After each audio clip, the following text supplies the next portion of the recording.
Hey everyone, Ashley Mailloux here with the Daily Racing Forum. We're getting close to opening weekend out at Del Mar for their summer meet. Racing will kick off on Friday, but we're going to look at the feature race on Saturday, race number 9, the Grade 2 San Clemente 4-3-year-old fillies set to go a mile on the turf, and talk about a big field. Not only is the field big, it's 14 in the main body with 2 also eligibles, but really competitive. I think a lot of these fillies have a big shot, whether they're trying the turf for the first time, cutting back, getting a little bit more experience under their belt. It's just really tough to kind of narrow it down in here. So let's not waste any time. Let's jump right into the field. The number 1, Flying Connection. This one trained by Todd Fincher. Made an appearance last time out in the Kentucky Oaks. And I think all in all, she ran pretty well. She ended up finishing 6th. She was beaten by 8.5 after being the pace setter in that field. She didn't take a ton of respect. She was 17-1 coming out of those races out of Sunland Park. And I think she raced better than expected. Now, she is going to try the turf for the first time. Out of her pedigree, she's by Nyquist, out of a Quiet American mare. She's working up a storm, to say the least. A lot of bullet drills under her belt. But on the mare side, she did produce a couple of turf winners so far. The number 2, Ancient Peace. This one out of the John Sadler barn. I think this mile is going to hit her at the right spot. Now, she is a mile winner on the turf. That's how she graduated back on December 30th of 2022. Came back to win again at a mile in a race that was carded for the turf, moved to the main track. And since then, I think she's run well. I think the Grade 3 event that we see 2 back, maybe a mile and an eighth, was a little long for her. And I even think last time out proved maybe a distance limitation once again, going a mile and a 16th.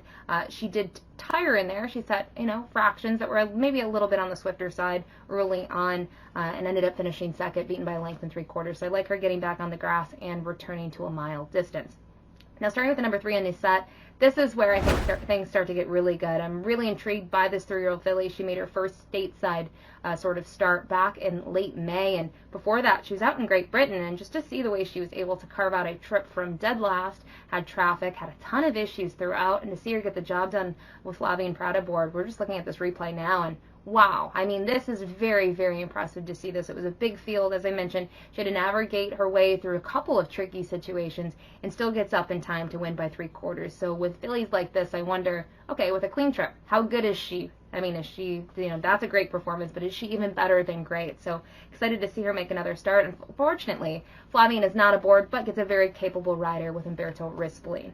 The number 4, Delight, we'll take a look at her most recent effort at Horseshoe Indy back on May 9th. It was her first start off a lengthy layoff, and I think she's another one. How impressive is she here in the stretch run? She was picking up ground in the turn and really flying with interest, and it looks like a horse is going to get away here in the stretch from them, but the way she's able to get onto the outside and just unleash a rally, she kicks off in here and ends up being much the best with Declan Cannon aboard. I was very impressed with this performance. It was nice to see her back in the winner's circle because she has shown talent in the past, right? She did win the Grade 2 Jessamine at Keeneland, and then they tried some different things with her. Obviously, she did race in a Breeders' Cup race, the Juvenile Fillies Turf, and didn't fare too well. She faded in there.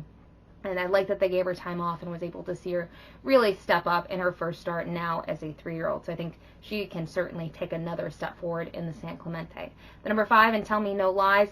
Similar story, exits the Kentucky Oaks. Very similar story, I should say, to Flying Connection. Going to try the turf for the first time. But she's one that I think she's been a head scratcher. She has shown really good glimpses of talent, and then I think she's kind of fallen flat or needed more. We saw that in the Santa Anita Oaks. We saw it in the previous start as well, but she didn't have to face Feza in her next 2 races. And again, she took a step forward. She was in the Kentucky Oaks and then also the Summer Oaks. And in terms of her Kentucky Oaks performance, she only beat 2 runners in there. She went off as one of the longest shots on the board. And then last time out, she really didn't take a step forward getting back to Santa Anita, which is when I thought maybe we would see a little bit of an improved performance. But now the Connections decide to put her on the turf. They're about 11% with their first-time turf runners. The number 6, Spicy Bug. Gotta love the name with this one, trained by Michael McCarthy. Very impressive now as a 3-year-old. She didn't show a whole lot as a 2-year-old, but it was early. You never know. It can take sometimes the horses a couple of races to develop. And then to see her really in her last start and the start before that, she's been very impressive. Got good trips.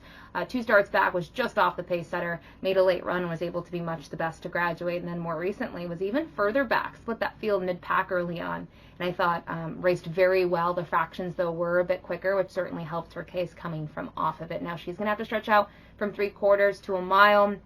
She does have a fair bit of speed, so it's going to be interesting to see the trip that she'll get here. I mean, I think, with the way she's run so far, she should be able to get a mile. And I love the numbers here from Michael McCarthy going from 2 sprints to a route. It's a very strong number, 20% from a limited sample.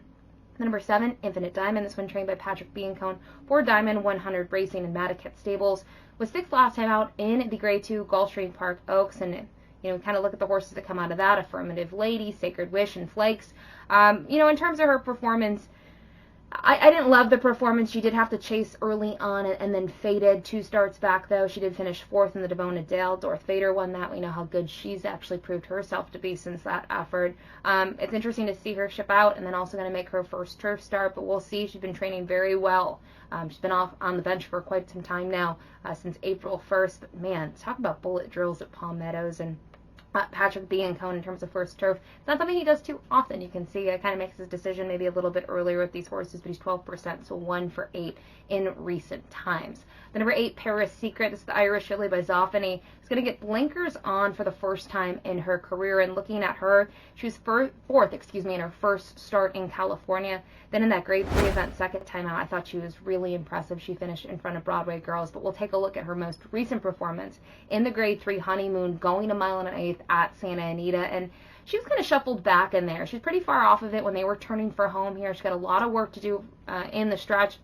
And the winner ends up just being much the best. Finds another gear, has more gas in the tank in the stretch, and ends up drawing clear in here. So Paris Secret was the 6th. The 1 was Broadway Girls, who ends up finishing 2nd in that race. And in the case of Paris Secret, I thought she did make a late run.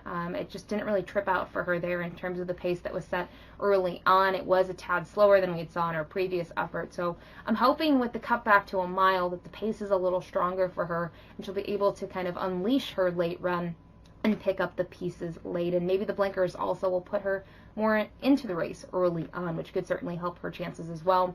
The number 9, Ocean Club, the Tom Proctor trainee, comes in here off a fresh win in the Martha Washington down at Gulfstream Park. Now, it was on the Tapeta, but prior to that, in her lone turf start, she was 2nd in the Honey Rider behind Honor D. Lady. Believes the horse Stafford Joseph Jr. might have taken up to Woodbine afterwards. And so it was nice to see this one be able to get that win next time out. Drayden Van Dyke set to ride, and Tom Proctor deciding to have a string out in California. Good numbers for the year.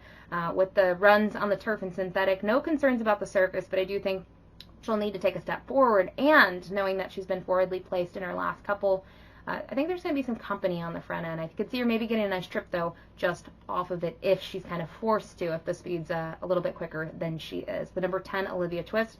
Another one going to try the turf for the first time, also trained by Todd Fincher, was 5th most recently in the 8 Bells at Churchill on Kentucky Derby weekend. Prior to that, though, I thought it was a pretty good 3rd in the Fantasy down at Oaklawn Park. And talk about a horse outrunning your odds, 50-1 behind Wet Paint, who was hyped kind of based on her performances down at Oaklawn Park all winter long. And then Taxed was 2nd. We know how good Taxed was in her performance on the Black Eyed Susan, I should say, in the Black Eyed Susan. Then more recently was a good 2nd out at Horseshoe Indy in her race in the Indiana Oaks.